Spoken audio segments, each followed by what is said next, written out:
Labas vakaras, sveiki mėlyjeji. Su jumis Trading Inkubatorius, čia aš Artūras ir pabandysim šiandieną apžvelgti kai kurias poras ir tokias poras iš tikrųjų, kurias užsisakėte patys pas mus Facebook'e. Be to raginu visus prisijungti pas mus prie Facebook'o, kas dar yra neprisijungęs, tiek palaikinti patį puslapį, tiek prie mūsų grupės. Pastebėjom, kad mūsų grupė jau pasidarė viena iš aktyviausių iš tikrųjų Lietuvoje šitą temą. Ir tai labai yra džiugu.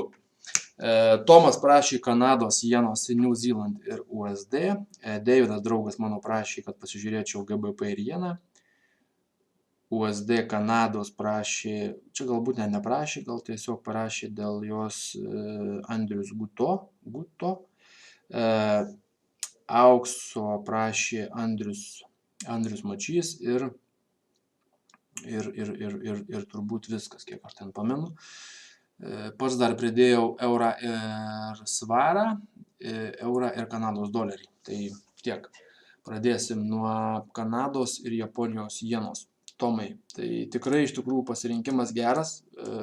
Nežinau, ar tu pameni, kaip mes praeitą kartą rodėm video. Kalbėjau būtent apie šią porą ir planavau pardavimus. Dar sakiau, kad tikrai turi būti didelis durnius, kad tokioje vietoje pirktų. Ir kol kas šį kartą tas mano pasiteisino, nes aš dar ir čia pas mus su Kebra kalbėjau, šitai nuo šitos vietos turėjom iš tikrųjų pardavinėti. Aišku, aš ten pardavinėjau su demo, nes mano dar užrakinta realiai yra. Tai čia pardavimai buvo, kaip ir planavau, taip ir buvo. Bet pasakysiu, realiai šitas vietas pažįstu pakankamai neblogai. Ir dažniausiai procentaliai, jeigu to matyti, dažniausiai tokias vietas prasimuša kur kas stipriau. Šį kartą gal taip nebuvo ir jau formuojasi kažkas tai tokio, kas man labai nepatinka. Svarbiausia vieta, aišku, ir kol kas jinai išlieka čia.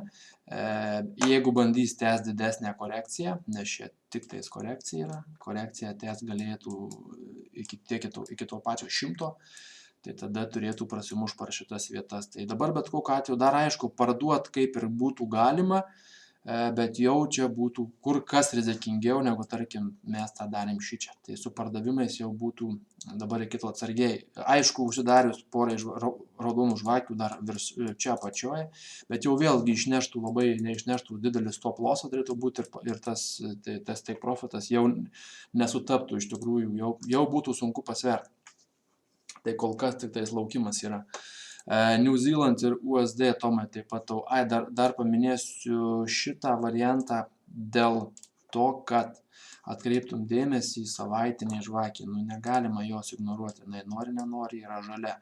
Kol kas šita, matai, pas mane vieta apibrėžta, iš tikrųjų čia jinai gali dar 5 savaitės taip tą kainą vaikščioti. Tai kol kas, kol aiškaus kritimo neturim. Čia jeigu spėjom dar parduoti, tai spėjom, jeigu nespėjom, tai būtų geriau nekišt nosies, manau. New Zealand ir USD dieniniam grafike pradėjau formuoti, galima sakyti, double bottom, tai dvigubą apačią. Svarbiausių lygių, manau, išlieka kol kas, tai šita pati apačia, kuri dabar yra formuojama, jau galima sakyti suformuota, gali išeiti dvigubą apačią. Pirkimai nei čia, nei kažkur kitur neįmanomi, trendas yra tik tais visiškai į apačią, kol kas savaitiniam tai yra pasiektos vis labiau siektos ir pasiektos visos prieš tai buvusios apačios. Šitoj vietoje galima dviguba apačia ir kaip aš vadinu, veidrodinis efektas galimas aišku momentas ir šičio kanalo, kuris greičiausiai formuosis toksai, arba ne. Ta prasme, kad vis tik tais kažkoks galbūt čia bus kanalas.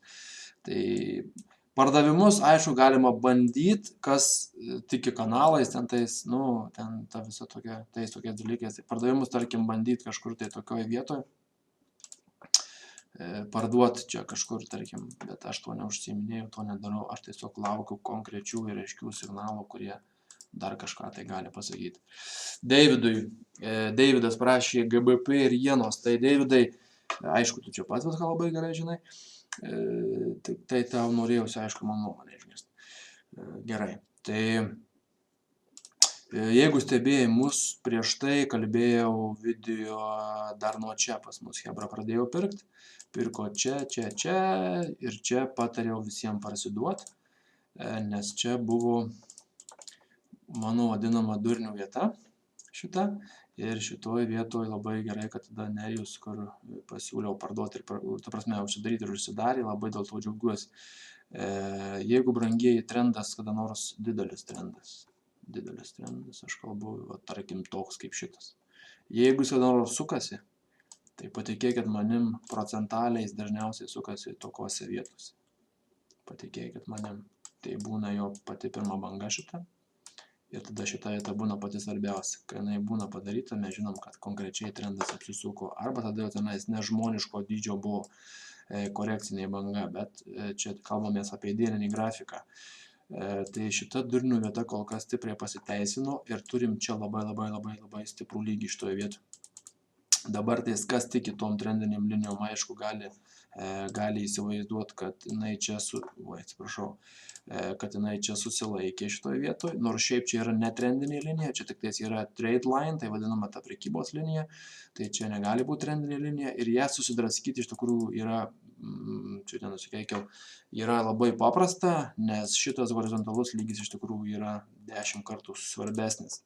Trade line, jeigu norėtume dėti, tai trend line iš tikrųjų pagal taisyklės būtų galima dėti tik tais šičia ir ne kitur, tai jėgos iki čia dar jinai turi pakankamai. Aišku, reikėtų žiūrėti, kaip penktadienis buvo žalias, išsipirkau, tai galbūt jeigu ir toliau prasidės kažkas žalio, tai galbūt ir pasiteisins tas momentas. Tik tai aš ką norėčiau pabrėžti, kad aišku, su nedideliu lotu, jeigu prekiaujant, tai ta rizika būtų galima, aišku, jau pasverti, jos nepasversime tos rizikos, čia niekaip, nes čia patikėkit tikrai, Davidai, patikėk, čia yra, manau, nemažas kiekis punktų. Magnetas iš tikrųjų norės traukti prie 17500 kainą, kuris čia buvo jau pritrauktas, tai tas magnetas iš tikrųjų turi tikimybių teorija yra didesnė, kad tas magnetas ir toliau trauks prie 17500. Jeigu jinai yra atšoks, tai reikėtų dar palaukti, aišku, ne vienos žvakės, bet čia jau būtų stop lossas, pažiūrėkit, dydis stop losso būtų baisinis ir tai profitas iš tikrųjų čia gautųsi 1:1, aišku, su pakankamai nedideliu lotu, ten minimaliu apskritai lotu galbūt galima kažką daryti. Aš asmeniškai tokios situacijos nieko nedarau, tik tais laukiu. Kol turėjau signalus čia, aš jais puikiai pasinaudojau ir būčiau pasinaudojęs su bet kuria kita realia sąskaita. Pasinaudojau, kai atidirbau šitas vietas, supratau, kas tai yra, uždaryta buvo arba net rekomenduota kitiems tą padaryti. USD Kanados doleris absoliutus neaiškumas. Dar prieš tai minėjau, kol nepadaryta aukštesnė viršūnė, tai yra, kol neužsidarė nors viena žvakė.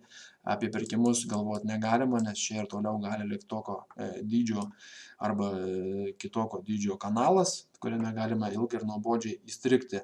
Jeigu tik tais kaina prasimuštų per šitas prieš tai buvusias apačias, patikėkit, magnetas 1-2, manau, suveiktų stipriai ir pasakysiu vėl iš savo patirties, žinau, kad būtent šitos dvi, šita jėga, iš tikrųjų, tuo magneto procentaliai tą magnetą jos kur kas padarys aktyvesnį. Tai daeiti iki šitos vietos, prasimušus per šitas vietas, daeiti iki čia iš tikrųjų, manau, bus labai paprasta arba per vieną dieną, arba per dvi.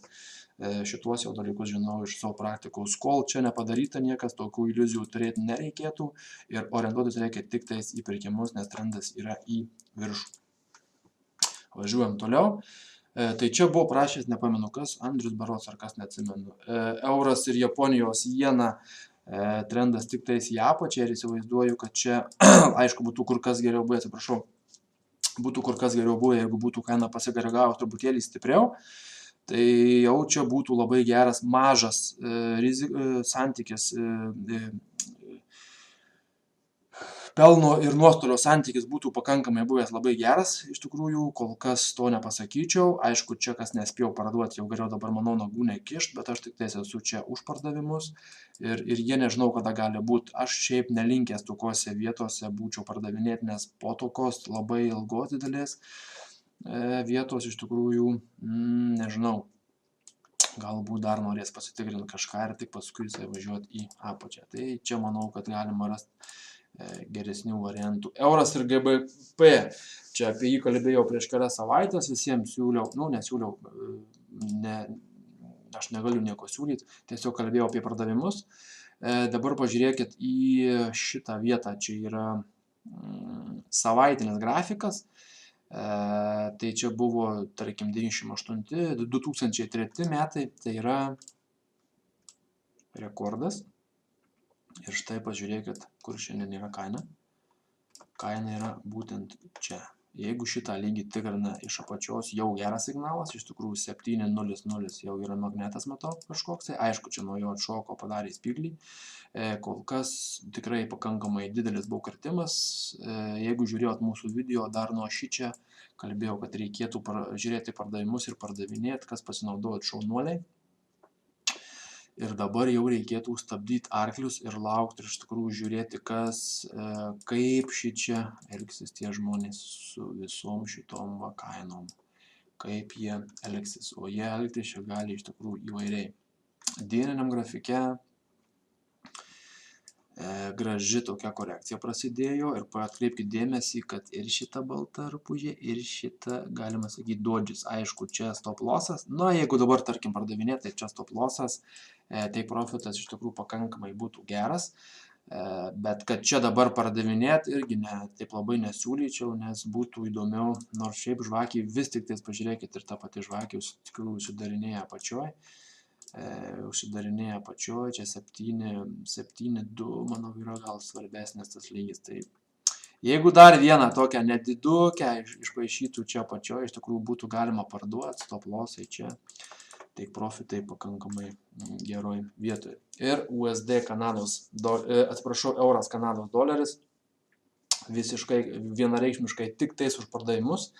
Aišku, reikėtų galbūt laukti geresnės kažkokios gražesnės vietos, bet šiaip tai yra trendas visiškas milžiniškas į apačią. Čia labai stipriai, labai gaila, mūsų kolega Tomas Blemba čia buvo pardavęs, 3 savaitės laikė, neišlaikė, čia kažkur užsidarė ir paskui kaina nuvažiavo daugiau kaip 8 ar 900 punktų. Žiauriai gaila ir kiekvieną dieną apie tą sandorį šnekėjom, dar kol nebuvo uždarytas ir paskui nervai jau nebeišlaikė. Tai tokiais lotais prekiauti, ten nežinau, kam nervai išlaikyti gali. Žodžiu, šitoj vietoj, manau, čia vėl nespėjom, iš tikrųjų korekcija gali būti truputėlį galbūt ir dar didesnė, 1.400, bet kokiu atveju gali būti tikrinamas, dar gal kartą, bet čia vargu jau. Ir esu linkęs tik tais į pardavimus, magnetas 1.300, didelis magnetas yra ir iš tikrųjų kaina gali eiti maždaug, skaičiuot galėtume mes ją net iki čia, tai yra 1.2250, tai yra labai gera vieta. Taigi ką, šiam kartui tiek, tikiuosi kažkam padėjau, tikiuosi kažkas kažką tai pasiėmė įdomaus, naudingo. Taigi tiek. Priminsiu dar kartą, kad visi vilniečiai gali ateiti pas mus. Klaipėdiečiai, visi, kas esat Klaipėdoje, galite susisiekti su mūsų Mindaugu, profesionalu skalpingo bakale. Visi kiti gali ateiti vilniečiai čia, visi kiti gali rašyti, kaip galėsim, taip padėsim iš tikrųjų. Ir šiam kartui tiek, pasimatysim ateinančiais kartais, tai turbūt kitą savaitę. Iki.